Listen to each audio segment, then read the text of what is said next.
감사합니다. 하나님의 말씀은 마태복음입니다. 마태복음 10장 16절에서부터 39절입니다. 같이 받들어 읽겠습니다. 보라, 내가 너희를 보냄이 양을 이리 가운데 보낸과 같도다. 그러므로 너희는 뱀같이 지혜롭고 비둘기같이 순결하라. 사람들을 삼가라. 그들이 너희를 공의에 넘겨주겠고 그들의 회당에서 채찍질 하리라. 또 너희가 나로 말미암아 총독들과 임금들 앞에 끌려가리니 이는 그들과 이방인들에게 증거가 되게 하려 하심이라. 너희를 넘겨줄 때에 이렇게 또는 무엇을 말할까 염려하지 말라. 그때 너희가 할 말을 주시리니 말하는 이는 너희가 아니라 너희 속에서 말씀하시는 이 곧 너희 아버지의 성령이시니라.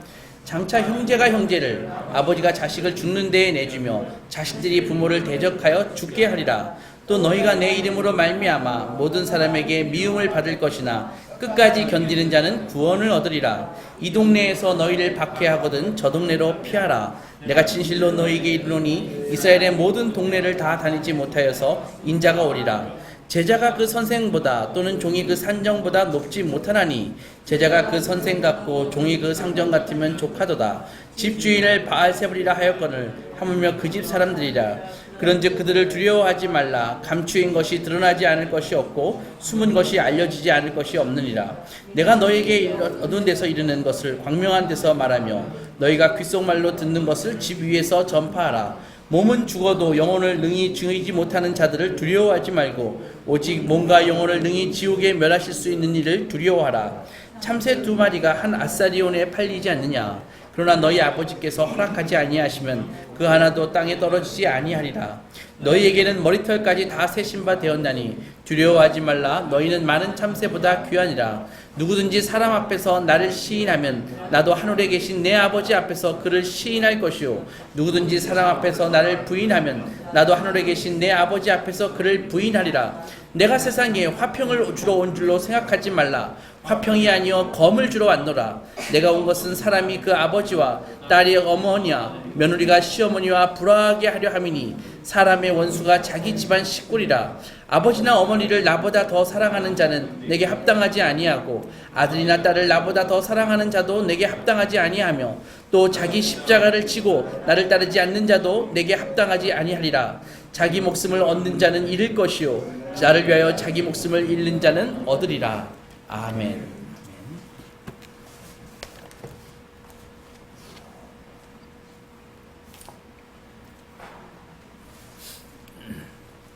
예수님이 니고데모에게 말씀하셨죠. 거듭나지 아니하면은 하나님의 나라를 들어가기는커녕 보지도 못할 것이다. 이렇게 말씀하셨습니다. 근데 정말 이 거듭난다는 것은 우리 성도로서는 가장 중요한 주제 아닙니까? 그렇지 않은가요? 그러니까 교회는 평생 어떻게 다녔는데 나중에 죽어서 천국 가지 못하다면 그것처럼 허망한 일이 어디 있을까요? 건너서 들었습니다. 어떤 목사님이, 이단에 빠진 목사님이 어느 날 갑자기 나타나가지고 성도님들 죄송합니다. 여태까지 한 말 다 거짓이었습니다. 세상에 그런 땅이 꺼질 말이 어딨나요? 그거와 비교가 안 되죠. 교회는 이렇게 다녔는데 딱 죽어보니까 자기가 천국에 못 간다면 이것처럼 허망한 일이 어디 있습니까? 하지만 오늘날 교회에 다니는 스스로 성도라고 생각하는 많은 사람들이 거듭남에 대한 개념도 없이 신앙생활을 하면서 그리스도 안에 있는 이 새 생명을 체험도 못하고 그런 점에서 이것은 정말 중대한 문제입니다. 그래서 지금 우리가 거듭난 자, 물과 성령으로 태어난 자의 그 특징을 지난주에 이어서 우리가 살펴보는 것 아닙니까? 그러니까 우리 모두 거듭나야 되기 때문에 그렇기 때문에 먼저 자기가 자신이 거듭났는지 거듭나지 못했는지 확인해야 되는 것이죠. 그래서 그 일을 위해서 거듭난 자에게는 분명히 어떤 특징이 나타나는데 그 특징에 대해서 몇 가지는 지난주에 살펴보았고 이 시간 또 그 특징에 대한 마지막으로 몇 가지를 더 살펴볼 생각입니다. 우리는 사람이 거듭나면은 하나님의 생명이 우리 안에 심겨지기 때문에 드러날 수밖에 없다는 것이죠.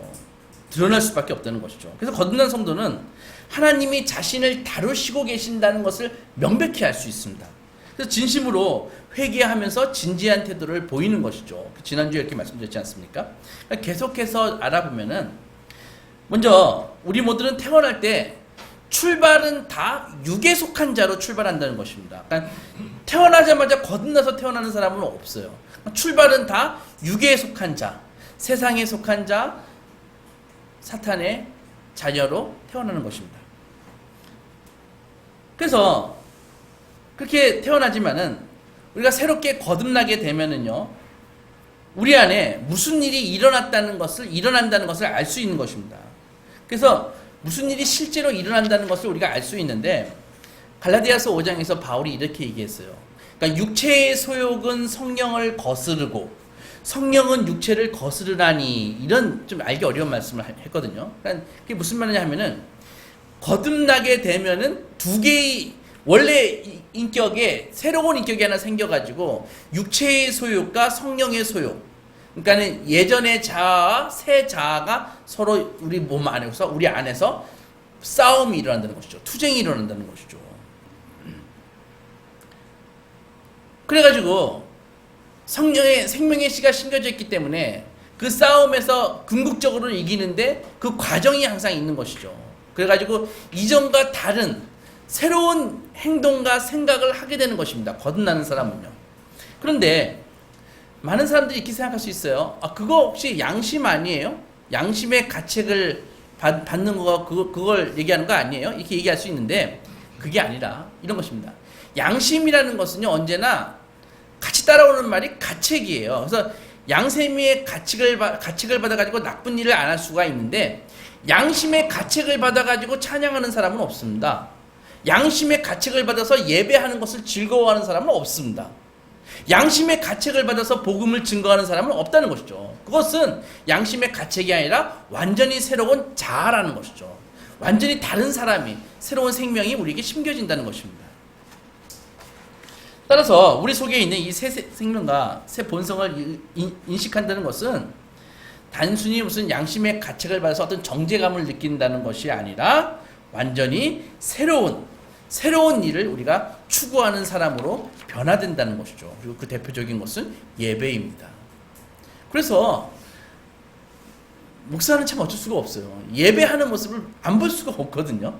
그래서 보면서 직접 말은 안 하지만은 느끼기는 어마어마하게 느끼는 것이죠. 아, 저분이 지금 거듭나는 과정 중에 있으시구나. 저분이 아직은 거듭나지 못하셨구나. 느낄 수밖에 없습니다. 빌립보서 2장에서 이렇게 말씀하고 계십니다.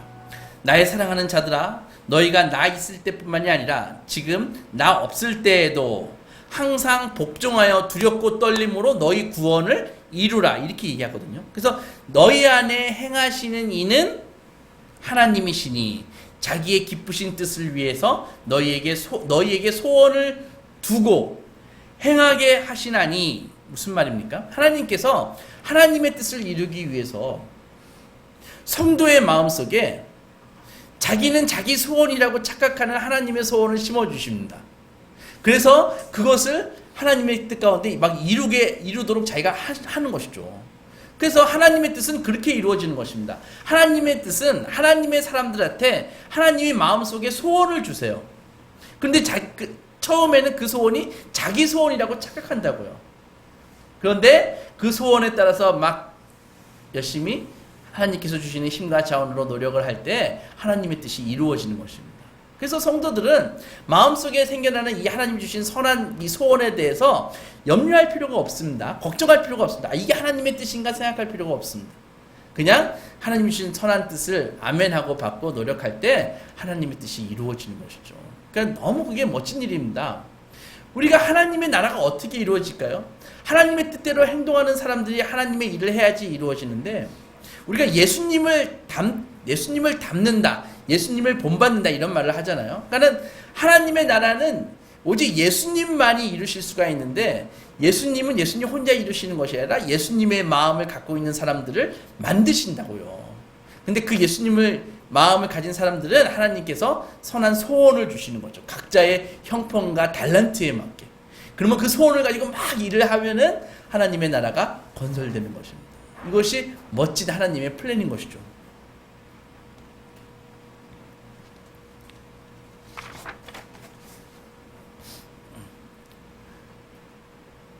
다른 존재 때문에, 내 속에 있는 다른 존재 때문에 내가 막 동요하게 되는 것입니다.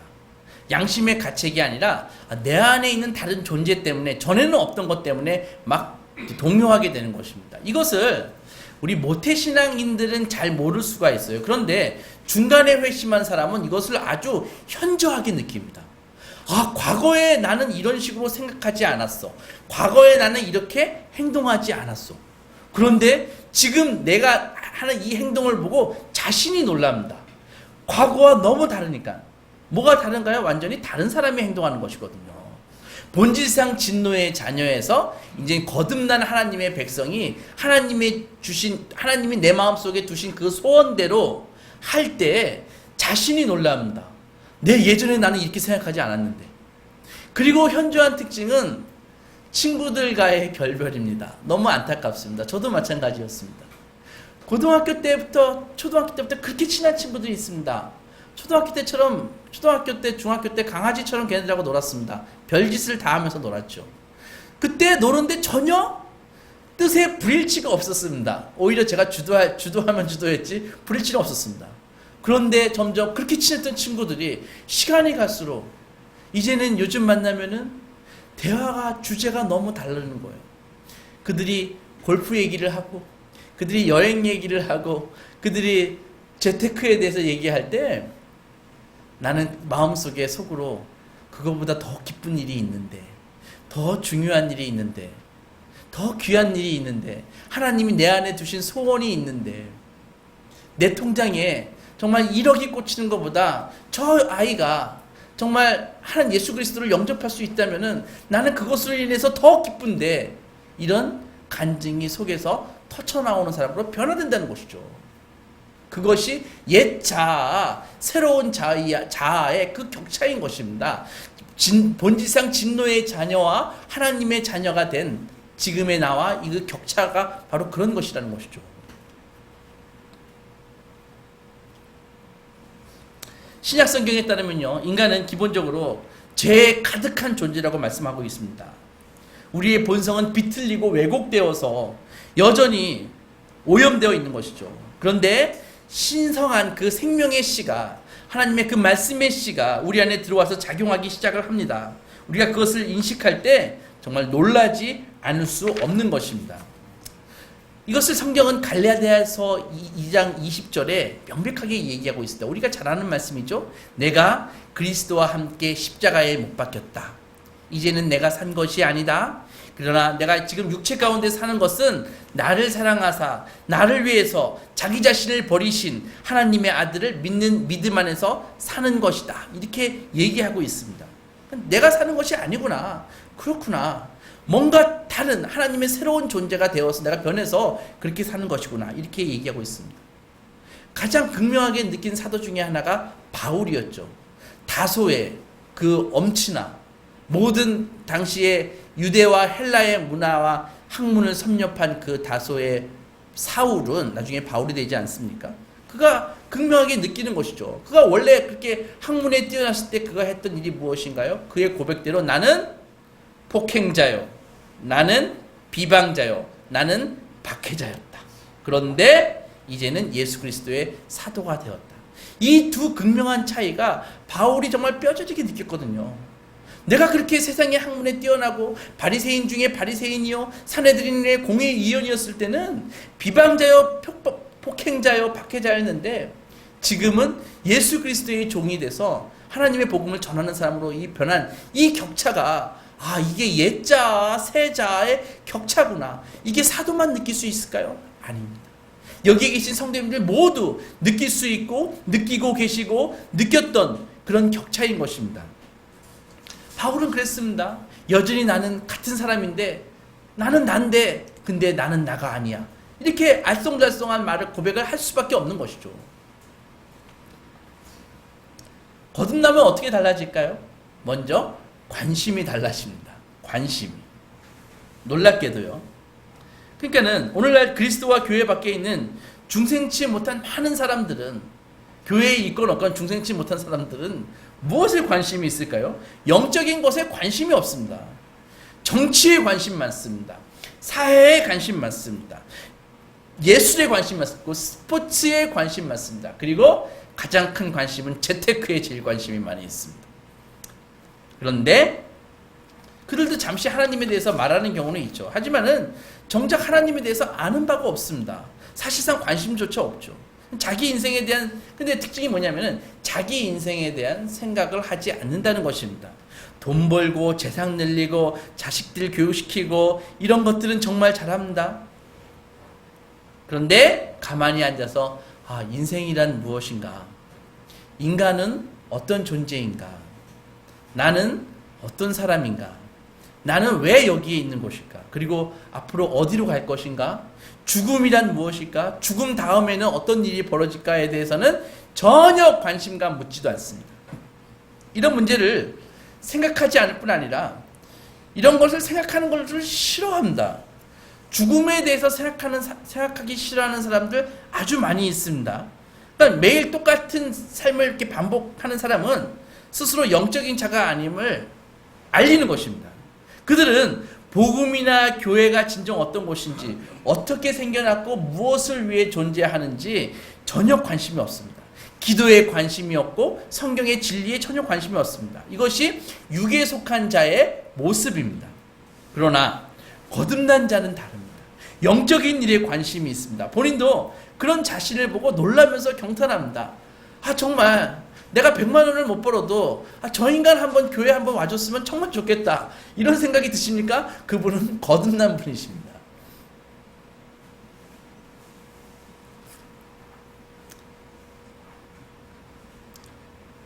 거듭난 여러분과 그렇지 못한 종교인의 차이점이 무엇일까요? 가장 좋은 것은 이런 변화를 보면서 감탄하는가, 그것을 보면 알 수 있습니다. 스스로 생각해 보십시오. 영적인 일이 여러분들의 중요한 일, 가장 중요한 일이 되셨나요? 어떤 교인들은요, 영적인 일은 가끔 하는 일, 예배 정도야 얼마든지 세상사 바쁜 일 있으면 쉽게 빼먹을 수 있는 일, 이렇게 생각하는 사람들이 많이 있습니다. 그런 사람들은 거듭났다기보다는 종교인들이죠. 마치 교회 회원권을 가지고 스포츠 회원권처럼 갖고 다니는 사람들이죠. 의문의 여지가 없습니다. 그러나 영적인 일은 그런 것이 아닙니다. 묻겠습니다. 여러분에게 영적인 일이 삶의 중대한 관심사입니까? 큰일이자 주요 관심사입니까? 그렇다면 여러분들은 의심의 여지 없이 거듭난 분들입니다. 이처럼 영적인 일이 자기 안에서 정말 중대사임이 발견될 때 누구보다 본인이 놀라고 기이 여기게 됩니다. 왜냐하면 예전에 안 그랬거든요. 때로는 우리는 남들을 통해 내가 거듭났는지 알 수 있습니다. 그죠? 한 가지는 우리 눈에 또 동시에 남들이 나를 봐도 달라 보이고 내가 남들을 봐도 달라 보입니다. 옛날에는 전혀 그런 불일치가 없었는데. 그래서 더 중요하다고 생각하는 또 한 가지는 남들이 우리가 달라 보이는 것인데 심지어는 우리의 변화를 보고 우리의 친구들이 배신감을 느낍니다. 그죠? 분개함을 느끼는 것이죠. 그래서 어느 언젠간 얘기합니다. 너 변했어. 이렇게 선언을 하게 되는 것이죠. 어떻게 이런 소리 들으면 혹시 두렵습니까? 그런데 주님께서는 오늘 본문에서 이렇게 말씀하십니다. 마태복음 10장에서요. 제자들을 예수님께서 세상으로 막 파송하시면서 만인에게 기쁘고 즐겁고 대접을 받지 못할 거라고 경고하십니다.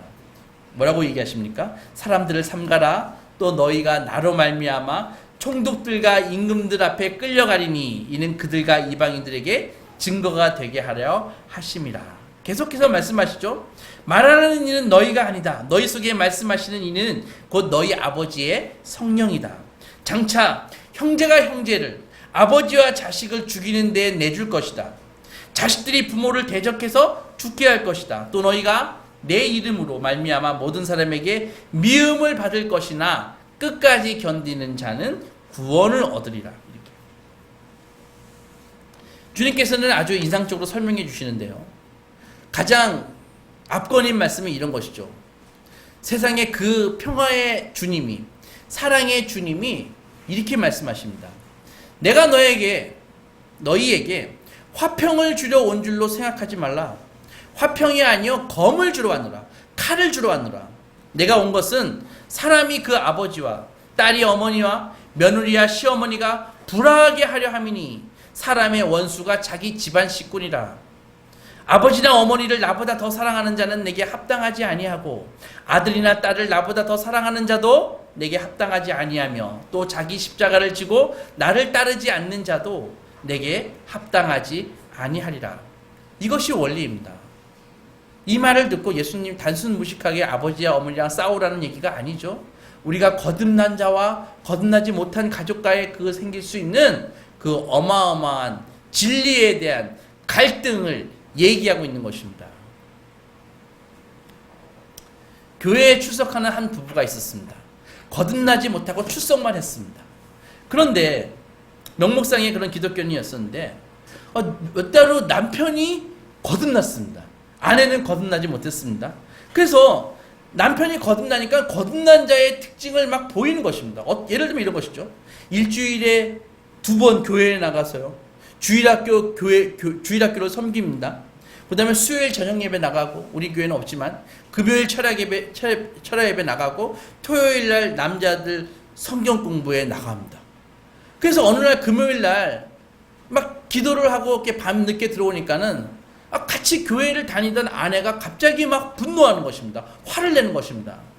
당신 말이야, 이렇게 당신 한 번도 빠지지 않고 매주 이렇게 매일 교회에 나가고, 나 당신이 그런 교회가 아니라 차라리 헬스클럽 가가지고 운동이나 했으면 좋겠어. 차라리 술 먹고 들어와. 아내가 그런 말을 하는 거예요. 나중에 아내도 거듭나게 되는데 자기가 그런 말을 했다는 것에 대해서 깜짝 놀라는 것이죠. 내가 분명히 그 순간에 내가 의도한 말이 아니었는데 어떻게 이렇게 악한 말을 했을까? 이것이 무엇을 보여줍니까? 바로 거듭난 자와 거듭나지 못한 자의 그 다른 영역을 보여주고 있는 것입니다. 감사하게도 아내도 얼마 후에 같이 거듭났습니다. 그래서 그 부부가 아름답게 주님을 섬기는 것이죠. 요점이 이것입니다. 남편이 전보다 더 좋은 사람이 되었거든요. 더 좋은 사람, 부인도 더 사랑했거든요. 그런데 이 남편의 부인은 느끼는 것이죠. 남편의 그 삶 속에 뭔가 다른 존재가 들어와서 자기와 남편 사이에 뭔가가 지금 껴있다. 그게 바로 하나님이었고 예수 그리스도였고 성령 하나님이었는데 그것을 영적으로 분명히 느끼는 것입니다. 그러다 보니까는 자기가 정말 참을 수 없는 그런 악한 분노를 쏟아내는 것이죠. 이런 일은 성령으로 영적으로 아니면 분별되지 아니함이라라는 말을 그대로 이루고 있는 그런 예인 것입니다. 여러분, 종교인은요, 다른 사람들과 문제가 되지 않습니다. 왜냐하면 다른 사람들도 종교인일 수 있기 때문입니다. 어떤 경우든 세상은 종교를 반대하지 않습니다. 김정은 빼놓고요. 그러니까 세상이 종교를 반대하니까 반대하지 않습니다. 형식적인 종교인을 박해하지 않죠. 가끔 교회 나가는 썬데이 크리스찬, 예배만 참석하는 신자로 알려진 사람은 절대 박해받을 일이 없죠. 오히려 세상은 그런 사람들을 요새는 고상하다고 얘기합니다. 저 사람 뭔가 좀 고상한 면이 있네. 훌륭한 일을 하는 사람으로 대접받습니다. 그러나 신앙이요, 삶의 가장 중대사가 되었을 때, 그때는 신앙이 내 인격 전체에 영향을 미쳤을 때는 즉시 상황은 돌변하게 되는 것입니다. 일종의 박해가 시작됩니다. 세상은 종교를 박해하지 않습니다. 그리스도를 닮은 사람만 박해합니다. 주님도 그렇게 말씀하셨습니다. 우리가 주님을 닮아갈수록 세상이 주님을 대하듯 우리를 대할 것이라고 주님은 명백하게 말씀하고 계시는 것이죠. 바울도 디모데에게 말했습니다. 무릇 그리스도 예수 안에서 경건하게 살고자 하는 자는 박해를 받으리라. 세상이 너희를 미워하면 너희보다 먼저 나를 미워할 줄 알라라고 예수 그리스도께서 말씀하셨습니다. 이것은 참으로 그냥 종교인과 거듭난 자를 가르는 큰 기준인 것입니다. 친구나 가족이나 동료들이 여러분의 거듭남을 지금 증명해주고 계시나요? 가족이나 출생이나 다른 어떤 것보다 정말 중요하고 기묘한 요소가 여러분들에게 생겨난 것을 알고 느끼고 계십니까? 그렇다면 여러분은 하나님의 생명을 받았다는 절대적인 증거를 갖고 있는 것입니다. 두 번째로 거듭난 사람은요, 이렇게 영적인 관심만 생기는 것뿐만이 아니라 이게 지각이 생깁니다. 그러니까 거듭난 자는 항상 진리에 대해서 목말라서 배우고자 하는 욕구가 막 솟아나는 것이죠. 점점 배우기를 원합니다. 하나님의 말씀을 항상 가까이 두기를 원합니다. 때로는 한 발을 더 나가서 신학책도 있습니다. 경건한 서적도 읽기를 좋아합니다. 그런 것이죠. 그래서 정말 완전한 지식을 갖지는 못하지만은 거듭난 사람은요, 하나님의 말씀에 대해서 통찰력이 생기는 것입니다. 통찰력이 생기는 것입니다. 이것이 육에 속한 자와 신령한 자의 차이점인데, 성경의 곳곳에서 이것을 잘 설명해 주고 있습니다. 고린도전서 2장에서 잘 설명해 주고 있는데요. 제가 먼저 읽어보라고 말씀드렸죠, 어제. 이 2장에 보면은 육에 속한 사람은 하나님의 성령의 일들을 받지 아니한다. 이는 그것들이 그에게는 어떻게 보인다? 어리석게 보임이요. 또 그는 그것들을 알 수도 없나니 그러한 일은 영적으로 분별되기 때문이라. 그런 것입니다. 그러니까는 육에 속한 사람은 하나님의 말씀이 어리석게 보인다는 것이죠. 육에 속한 사람이 어떤 사람입니까? 타고난 천성과 본능 그대로 사는 사람입니다. 그러니까 요즘 말로 어떤 사람입니까? 돈과 섹스와 권력을 추구하며 사는 그냥 일반 사람일 뿐인 것입니다. 신령한 자는 어떤 사람인가요? 거듭난 사람, 성령으로 태어난 사람, 하나님의 성령이 안에 거하시는 사람인 것이죠. 그러니까 육에 속한 자는 성령에 속한 사람들이 어리석게 보이기 때문에 받아들이지 않고 거부하는 것입니다. 성경은 말하고 있습니다. 그들은 오직 영적으로 분별되고 이해되기 때문에 육에 속한 자는 성경을 알 수가 없습니다. 거듭나지 못한 자는 영적인 지각이 없습니다. 그들은 설령 이 시대의 지성인이라 할지라도, 그리고 리더들이라 할지라도 영적 지각은 아주 꽝입니다. 없습니다. 우리나라에 정말 방송에 자주 나오시고 머리 별로 없으신 아주 똑똑하신 분이 계십니다. 기독교 집안에서 태어났는데 성경도 읽고 책도 씁니다. 근데 그분이 말씀하시는 거 들어보면은 어떻게 저렇게 참 성경에 대해서, 진리에 대해서 모르실까라는 생각이 드는 것이죠. 고린도전서 2장에서 이 시대의 리더들은 고린도서 2장에서 이 시대의 리더들이 어떠한가에 대해서 얘기하고 있는데, 기록된 바 하나님이 자기를 사랑하는 자들을 위해서 예비하신 모든 것을 눈으로 보지 못하고 귀로 듣지 못하고 사람의 마음으로 생각하지도 못하였다. 말이 좀 어렵죠? 거듭나지 못한 이 시대의 그런 리더들은요, 통치자들은 하나님이 자녀들을 위해서 예비해 두신 그것을 눈으로도 못 보고 귀로도 듣지 못하고 그런다는 것이죠. 알지도 못한다는 것이죠. 그런데 오직 하나님이 성령으로 이것을 우리에게 보이셨다. 거듭난 자에게 성령으로는 보이셨다. 그리고 성령은 모든 것, 하나님의 깊은 것까지도 통달하시느니라.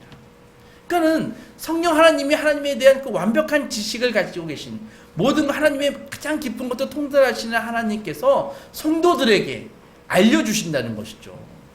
통찰력을 주신다는 것이죠. 하나님의 말씀에 대한 인사이트를 주신다는 것이죠. 12절에서도요.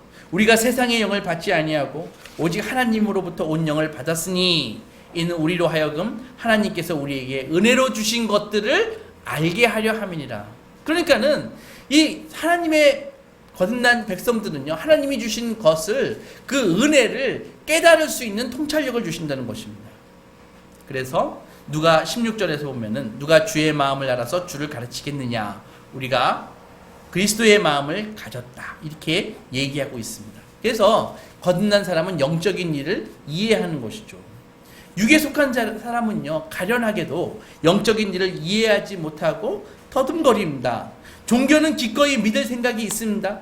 종교인이 되려는 생각은 있습니다. 그런 종교인이 될 수도 있죠. 종교서적도 읽을 수 있죠. 그러나 거듭남에 대해서, 그리스도의 그 속죄의 본질에 대해서, 육체의 부활에 대해서 얘기하면은 그것을 받아들이지 않고 믿지 못하고 어리석은 소리로 치부한다는 것이죠. 비과학적이라고 생각을 합니다. 우리 말을 전혀 알아듣지 못합니다. 그래서 육에 속한 자는요, 그런 말을 좋아하지 않습니다. 웨슬리를 아십니까? 감리교의 창시자 웨슬리를요. 웨슬리가 정말 회심하고 그의 인생의 말년에 이런 고백을 했습니다. 자기는 딱 한 권의 책의 사람이 되었다, 이렇게 고백하고 있습니다. 물론 그 책은 하나님의 말씀 성경책입니다. 자기가 무수히 많은 학문과 많은 책을 읽었지만 결국은 내 인생을 설명해주고 내가 의지할 수 있는 것은, 나를 한마디로 설명하자면 나는 한 권의 사람이다. 이 책 한 권의 사람, 이 진리의 말씀 성경의 사람이 되었다. 이렇게 고백했다고 합니다. 주목할 만한 특징이죠. 그래서요, 여러분들, 이 그리스도인은요, 성경을 믿도록 이 논쟁하거나 설득하는 것이 아닙니다. 자신이 이미 성경을 믿는 사람이라는 것을 자신이 아는 것입니다. 이게 이러이러하기 때문에 믿으세요 이렇게 얘기하는 것이 아니라, 이미 그리스도인이 되면은 나는 성경의 사람이구나, 성경은 그냥 믿어지는 것이구나, 이렇게 믿어지게 된다는 것이죠. 남은 문제는 어려운 구절에 대한 설명과 무신론자들의 그런 질문에 대해서 답변을 준비하는 것밖에 없습니다. 칼빈 선생은요, 이것을 이 현상을 뭐라고 얘기했냐면은 성령의 내적 증거, 어려운 말을 했죠. 내적 증거다. 그래서 내적 증거라는 게 안에 있는 어떤 증거인데, 무슨 증거냐면은 하나님의 말씀이 이미 내 자신이 이것을 믿고 있는 것을 발견하는 것입니다. 이것을 과학적으로 실험으로 증명하는 것이 아니라 내 자신이 하나님의 말씀을 믿고 있는 나 자신을 발견하는 것입니다. 그게 성령께서 주시는 내적으로 주시는 증거라는 것이죠. 외적 증거가 무엇입니까? 외적 증거도 있죠. 여러분들 성경이 어떤 책인지 아십니까? 성경이 몇 년 동안 기록되었나요? 웃기는 질문 하나 해보겠습니다. 여러분들 삼국유사와 홍길동전이 어떤 관계가 있죠? 관계 없습니다. 삼국유사는 삼국유사고 홍길동전은 홍길동전입니다. 불과 몇백 년 전의 차이가 있다 하더라도요. 하지만 성경은 어떻습니까? 1500년 동안 40명의 저자들이 성경을 졌는데요. 창세기로부터 계시록까지는 그 신학과, 그 영혼과, 그 정신과, 그 모든 것이 다 일치를 이루고 있는 것이죠. 놀라운 것입니다. 창세기가 없으면은요, 인간이 죄와 타락했다는 것을 우리가 알 수 있는 방법이 없습니다. 제대로 복음서의 구원을 이해할 수가 없습니다. 레위기가 없다면은요, 오늘날 우리가 드리는 이 예배가 무엇인지 알 수가 없습니다. 이런 책이 있던가요? 오직 하나님이 성령의 감동을 받은 저자들이, 40명의 저자들이 그분의 뜻에 따라 지었기 때문에 이런 일이 가능한 것입니다. 이 두 가지 증거가 우리 안에 작용해서 우리를 하나님의 말씀임을, 성경이 하나님의 말씀을 믿게 하는 것입니다. 그래서 우리는 논쟁을 벌여서 설득하는 것이 아닙니다. 성경을 믿게 하시는 분은 성령님이시기 때문입니다. 물론 성경에는 논리적이고 역사적인 근거가 분명히 있습니다. 성경을 믿는 자에게는 그 증거들이, 그 논거들이 정말 명백하게 다가옵니다. 그러나 믿지 못하는, 중생하지 못한 자는 그것들을 받아들이지 않는 것입니다. 그래서 성경에서 가르쳐주고 있는 모든 타락과 구원과 영생과 부활과 이런 모든 성경에 가르치고 있는 이런 교리들을 받아들이는데 거듭난 자는 전혀 문제가 없는 것입니다. 하나님의 심판이 있다는 것도 받아들이는데 전혀 문제가 없는 것입니다. 정죄와 율법과 심판이 있다는 것을 아는데, 믿는데 전혀 문제가 없는 것입니다. 거듭난 자는 이렇게 고백합니다. 하나님께서 창세전에 나를 자녀 삼아 주셨다. 그 예정과 그 구원 계획을 믿는데 전혀 어려움이 없는 것입니다. 오히려 그것 때문에 즐거워합니다. 그리고 고백합니다. 아무도 나를 구원해 줄 수 없었습니다. 어떤 뛰어난 인간도 나에게 감명을 줄 수 있을지 몰라도 나를 구원해 줄 수는 없었습니다. 내게는 하나님의 역사가 필요했습니다. 예수 그리스도의 성육신이 필요했습니다. 그리고 마침내 그 일이 일어났고 주님이 오셔서 내가 지킬 수 없는 하나님의 율법을 주께서 대신 지켜주심으로써, 온전히 대신 순종해 주심으로써 나는 내가 받을 형벌을 면제받게 되었습니다. 예수께서 대신 십자가 지어 주셨기 때문이죠. 이렇게 고백하는 것입니다. 사랑하는 소망교회 성도 여러분, 지난 주에서부터 이번 주까지 2주에 거쳐서 거듭난 성도의 특징에 대해서 말씀드렸습니다. 이제 스스로 질문하실 시간입니다. 거듭나셨습니까? 그래서 거듭난 자의 특징이 내 삶 속에서 지금 이루어지고 있습니까? 나타나고 있습니까? 정직하게 질문하고 답변하십시오. 여러분 안에 이처럼 새로운 무언가가, 새로운 다른 사람이, 새로운 피조물이 자라고 있음을, 변화하고 있음을 느끼면서 놀라고 계십니까? 그리고 남들을 놀라게 만들고 계십니까?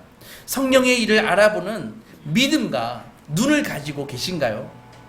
오직 하나님이 성령으로 이것을 우리에게 보이셨으니 성령은 모든 것, 하나님의 깊은 것까지라도 통달하시느니라.